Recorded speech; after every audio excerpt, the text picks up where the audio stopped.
I want to spend some time talking about albums that evoke a certain mood in a very distinct way.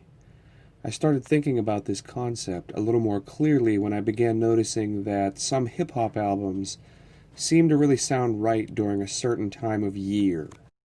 As an obvious example, you just can't play Helter Skelter's album Nocturnal during daylight hours.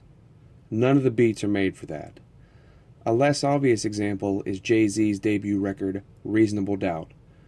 On the surface, there doesn't seem to be that much of an overall mood to the music itself, but do yourself a favor.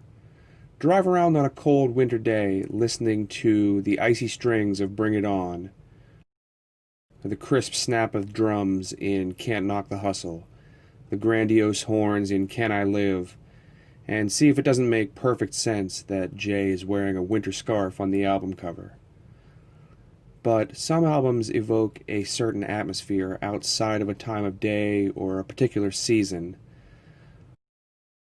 Legendarily strange jazz composer Sun Ra's music is always evocative, even when it doesn't always make a ton of sense. But 1978's Lanquidity isn't considered a landmark album for Sun Ra and his orchestra, but as someone who'd listened to a fair amount of his music before coming up on this record, it really stands out to me. In a way, Lanquidity is one of the most approachable of Sun Ra's out there records. Once he moved beyond the big band swing sound of his earliest works, went through his New York phase of truly cosmic experimental jazz, and then moved to Philadelphia and settled back down a little bit, sonically speaking at least. Some critics have called Lanquidity Sun Ra's fusion jazz record.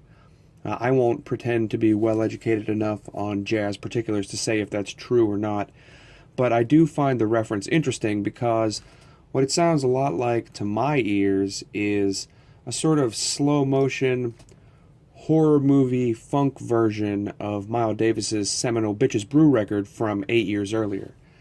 Now, don't misunderstand, I'm not saying that Lanquidity is derivative, but if you can imagine the menacing jungle cat jazz funk of Bitches Brew somehow floating lazily through outer space, you can get a sense of what I'm talking about.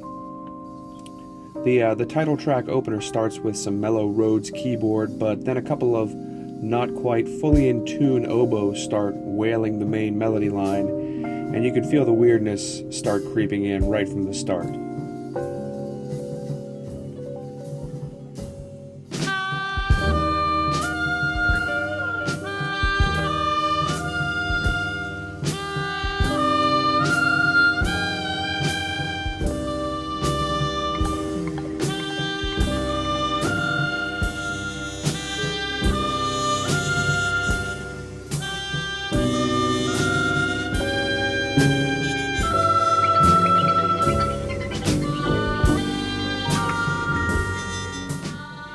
Backbeat gives you a chance to nod your head, but you're also scratching it as guitars burble here and there, and the plodding bass line does and doesn't seem to match up with what the rest of the instruments are doing. It's funk with a stomachache.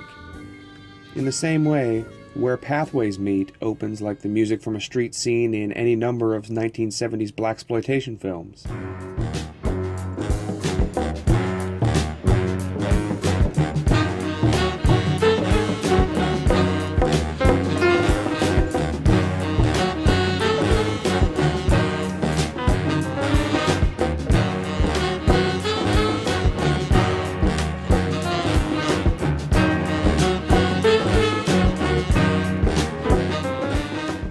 Strident trumpet solo keeps things firmly rooted in the street. In fact, even when a watery guitar breaks into the mix, it's still cutting sharp bluesy licks. More horns and saxophones start swirling things into a heavy vortex before some angular piano stabs smooth things back out.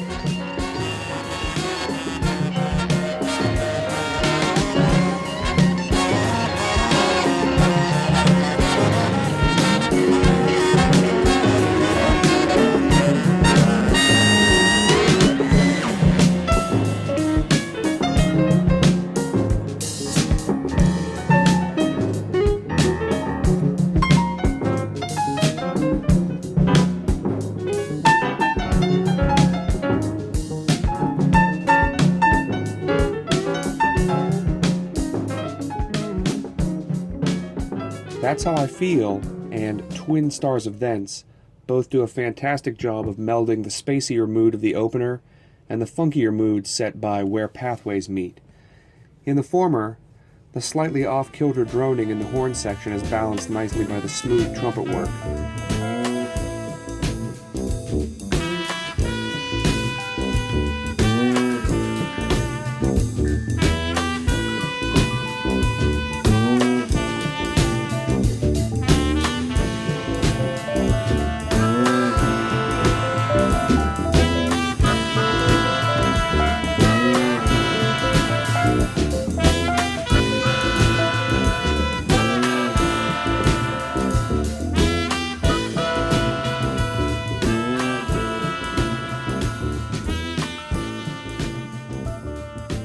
Marshall Allen's oboe is often what starts spinning these tunes farther out into orbit, and you can hear that same thing here despite the head-nodding drum work.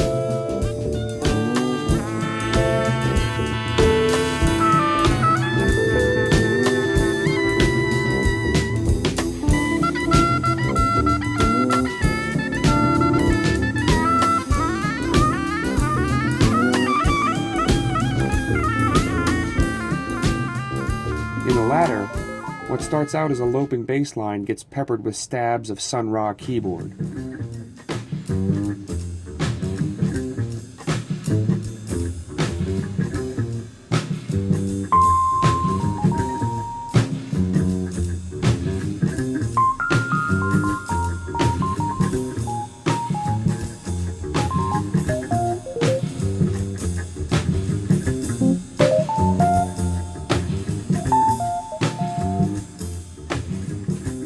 The horn section drops in for a few bars of melody building, but the keyboard cuts them off to do a little interplay with the sax.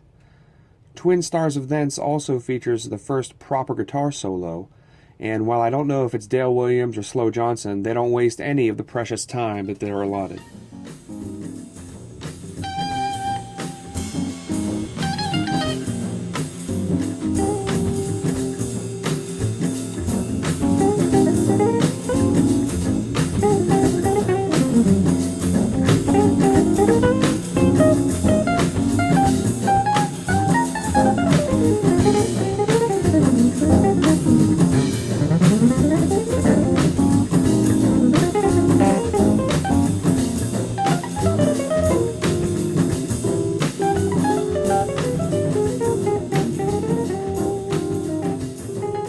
You don't need more than 30 seconds of There Are Worlds They Have Not Told You Of, however, to know that Sun Ra still has his head firmly planted in the outer galaxies.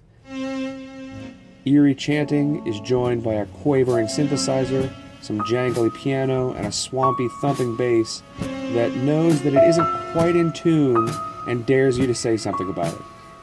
By the time voices are whispering on either side of the stereo mix, this almost starts to sound like the voodoo bayou crunchiness of Dr. John's debut album.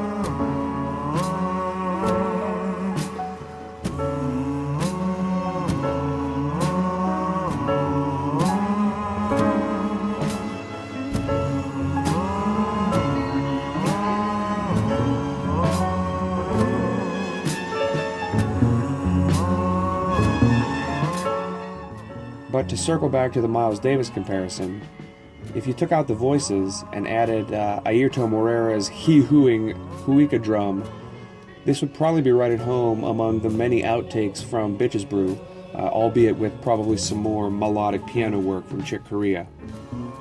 Sun Ra is a lot like Tom Waits or Prince Far Eye.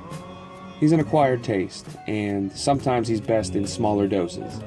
But this is a pretty accessible entry point. If you like jazz and you find yourself drawn to some of this record's weirder impulses, you may want to consider some additional trips with Sun Ra and the orchestra.